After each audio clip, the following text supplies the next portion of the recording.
اعوذ باللہ من الشیطان الرجیم، یہ قرآن مجید کی آیت ہے، سورہ بقرہ کی آیت کچھ اس طرح سے ہے، مثل الذین ينفقون اموالهم ابتغاء مرضات اللہ، کہ ان لوگوں کی مثال ينفقون کہ جو خرچ کرتے ہیں، اموالهم اپنے مال کو، ابتغاء مرضات اللہ اللہ کی رضا حاصل کرنے کے لیے، یعنی کہ اللہ کی خوشنودی چاہنے کے لیے، اللہ کی رضا چاہنے کے لیے وہ اپنے مال کو اللہ کی راہ میں خرچ کرتے ہیں۔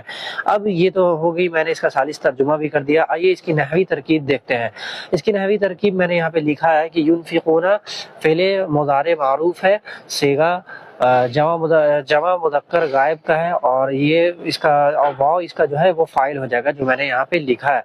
اور اموالہم میں نے کیوں پڑھا ينفقون، یعنی کہ جو لوگ اپنے مال کو خرچ کرتے ہیں، اموالہم اللہ کی راہ میں، تو اموالہ کو ہم کیا بنائیں گے؟ مضاف بنائیں گے، اور ہم ضمیر کو مضاف الیہ بنائیں گے۔ میں نے آپ کو قاعدہ بتایا تھا کہ اسم کے ساتھ اگر کوئی ضمیر لگ کے آتی ہے تو وہ ضمیر مجرور متصل کہلاتی ہے اور وہ مضاف الیہ بنتی ہے۔ تو یہاں پہ اموالہ مضاف ہے اور ہم ضمیر مضاف الیہ ہے، تو مضاف اپنے مضاف الیہ سے مل کر کیا بن جائے گا؟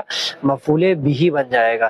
اب یہاں پہ ہے ابتغاء مرضات اللہ، ہم یہاں پہ ابتغاء کو منصوب کیوں پڑھ رہے ہیں؟ ابتغاء کو منصوب اس لیے پڑھ رہے ہیں کیونکہ یہ بھی مفعول کا ہی پارٹ ہے، لیکن اس کو ڈائریکٹ مفعول نہیں بنائیں گے۔ ابتغاء کو پہلے ہم مضاف بنائیں گے اور مرضاتی کو مضاف الیہ مضاف بنائیں گے اور اللہ کو مضاف الیہ بنائیں گے۔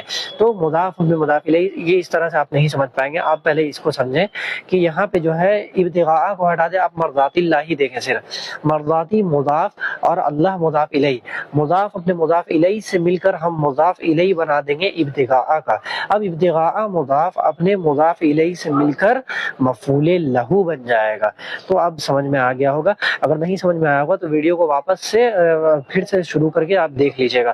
تو میں نے بتا دیا کہ اب یہاں پہ یہ کیا بن گیا؟ مفعول لہ بن گیا۔ تو اب میں اس کی ترکیب اس طرح سے کریں گے کہ فعل مضارع معروف، یہ شارٹ نحوی ترکیب ہے، میں نے شارٹ میں لکھا ہے آپ کی آسانی کے لیے۔ فعل مضارع معروف اور اس کا واو ضمیر ہے وہ فاعل ہو جائے گا۔ فعل مضارع معروف اپنے فاعل اور مفعول بہ اور مفعول لہ سے مل کر جملہ فعلیہ خبریہ ہوا، اس طرح سے کریں گے۔ اب اس کا ثالث ترجمہ ہے وہ پھر سے بتا دیتا ہوں آپ کو۔ ينفقون وہ خرچ کرتے ہیں، اموالہم اپنے مال کو، کیا خرچ کرتے ہیں؟ جو چیز خرچ کیا جا رہا ہے، جس کے بارے میں بتایا جا رہا ہے، وہ ہمیشہ آبجیکٹ ہوتا ہے اور آبجیکٹ ہمیشہ منصوب ہوتا ہے، یعنی اس کے اوپر فتح آتا ہے۔ تو اموال وہ خرچ کرتے ہیں اپنے مال کو، کس لیے خرچ کرتے ہیں؟ ابتغاء مرضات اللہ، ابتغاء یبتغی مطلب چاہنا، ابتغاء چاہنے کے لیے، مرضات اللہ اللہ کی رضا چاہنے کے لیے، یعنی اللہ کی خوشنودی حاصل کرنے کے لیے وہ اپنے مال کو خرچ کرتے ہیں۔ یہ اس طرح سے ترکیب ہوگا۔ تو آپ اس طرح کی ترکیب کو سیکھنے کے لیے اس چینل کو سبسکرائب کریں اور اس کو اپنے دوستوں میں بھی ضرور شیئر کریں تاکہ وہ بھی عربی زبان سیکھ کے استفادہ کر سکیں۔ ملتے ہیں آپ سے اگلے ویڈیو میں، جزاک اللہ خیرا۔